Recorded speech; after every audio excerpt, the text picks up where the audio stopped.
trazer diarreia e por aí vai, né? Ficar atento, que é importante. Agora, um outro assunto que eu queria comentar com você de casa, gente. Sabe que essa crise econômica que veio com a pandemia deixou muita gente sem trabalho ou com salário reduzido. Segundo uma pesquisa do Datafolha, mais da metade das famílias de São Paulo teve queda salarial. Quem paga aluguel teve que chegar lá, pedir um desconto, ir para aquela ideia, papai não sei o quê. Boa parte dos proprietários aceitaram, mas a crise não passou, né, gente? E tem inquilino que já está entrando na segunda rodada dessa negociação, quer ver? Dá só uma olhada aí. A Cíntia trabalha com turismo, um dos setores mais atingidos pela pandemia. A empresa reduziu a jornada de trabalho e o salário dela. Com a renda menor, o aluguel pesou ainda mais no orçamento. Comecei a pensar como que eu ia renegociar essa questão do aluguel com o proprietário.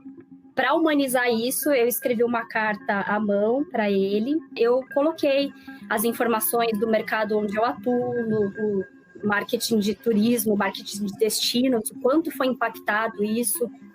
E coloquei a minha relação, né, de onde eu vivo. Eu gosto de onde eu tô, eu me sinto bem aqui, me adaptei muito bem. E, por último, eu fiz a proposta de negociação de valores. A primeira resposta que ele mandou foi: a Cíntia é uma excelente inquilina, proposta totalmente aceita.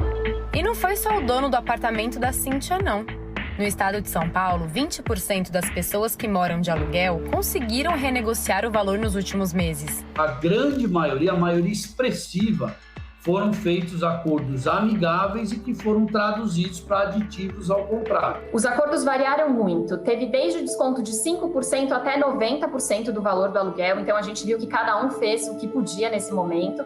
Mas, na média, o tempo de duração da negociação foi de 3 meses, com um desconto de 40%. No caso da Cíntia, o desconto foi por 3 meses, mas ela já sabe que vai precisar por mais tempo. A gente precisou novamente renegociar e eu consegui uma segunda renegociação com ele. Já tem gente pedindo uma nova negociação, que acabaram esses 3 meses, por exemplo? Como que tá? Já sim. As primeiras pessoas que pediram ali no comecinho de março, abril, já pediram uma segunda vez e muitos deles estão aceitando. Então, a gente viu que as pessoas estão realmente abertas a ajudar aí um modelo que funcione para todo mundo.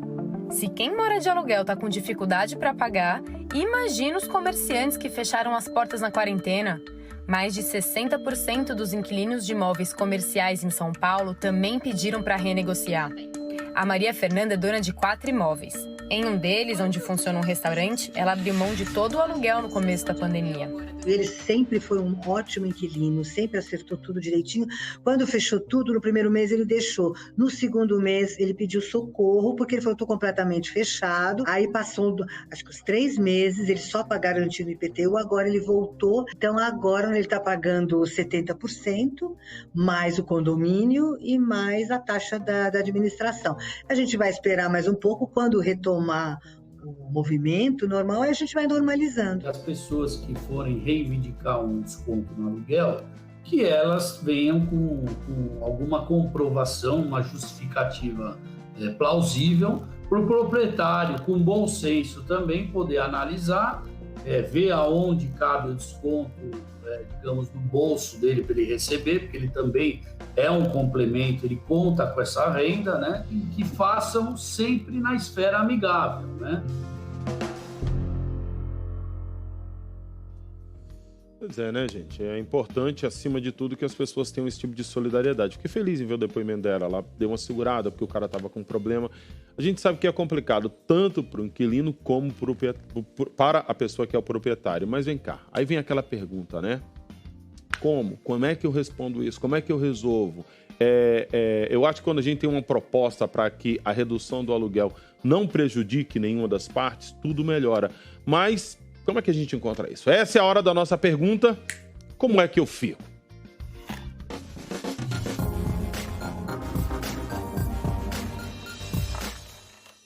E quem está com a gente é o advogado Luiz Felipe Roque. Tudo bom? Bom dia. Como é que o senhor está?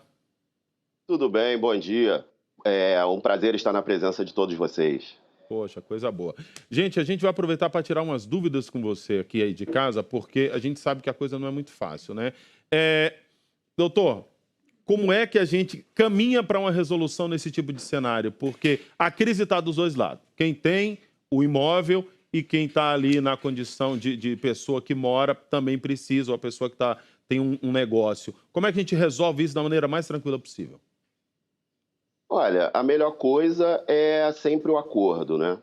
O acordo amigável, o proprietário, o locatário sentar e conversar é a melhor forma. E evitar, assim, demandas judiciais que só vai causar mais problemas financeiros e emocionais para ambas as partes. A gente viu ali, inclusive, que uma proprietária se colocou à disposição de só pagar o IPTU para que ela também não ficasse, né, numa situação delicada. E aí depois, gradativamente, ele foi pagando 70% e foi havendo uma conversa ali. Esse é o melhor caminho? Ou de vez em quando tem que colocar tudo no papel ali, vai para o homem da capa preta para resolver também?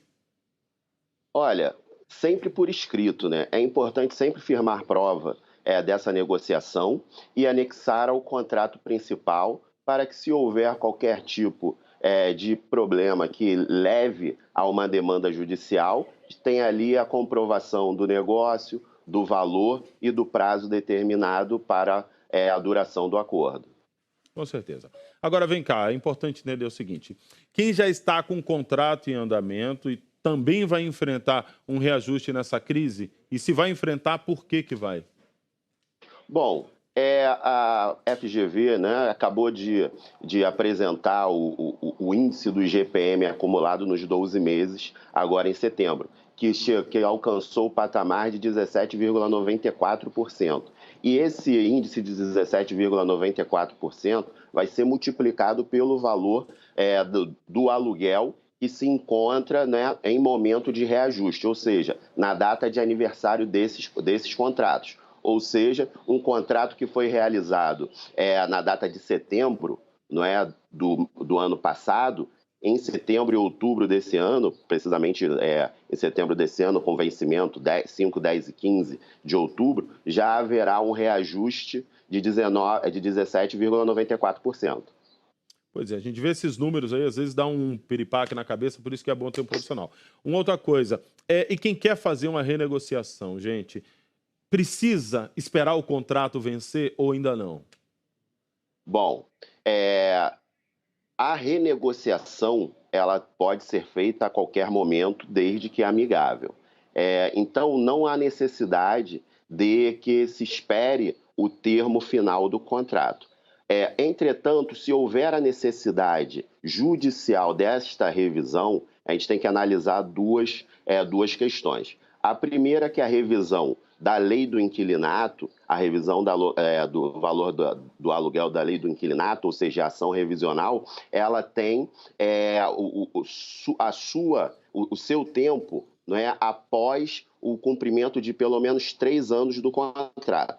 Uhum. Ou seja, o contrato lançou ainda 3 anos, você ainda não tem direito de pedir a revisional. Entretanto, por essa imprevisão da pandemia, o próprio Código Civil estabelece condições para que você possa rever, né, reajustar esses valores, independentemente do tempo do contrato da lei do inquilinato. Ou seja, a qualquer tempo, tendo em vista a pandemia e comprovando que a mesma foi muito forte no seu poderio econômico, ou seja, do locatário, ele não consegue pagar porque ou foi demitido ou porque é empresário e não conseguiu abrir o seu negócio por conta das determinações do poder público. Então, por este motivo, sim, você pode ingressar com uma ação revisional ou com a ação das teorias da imprevisão e outras que se encontram no Código Civil.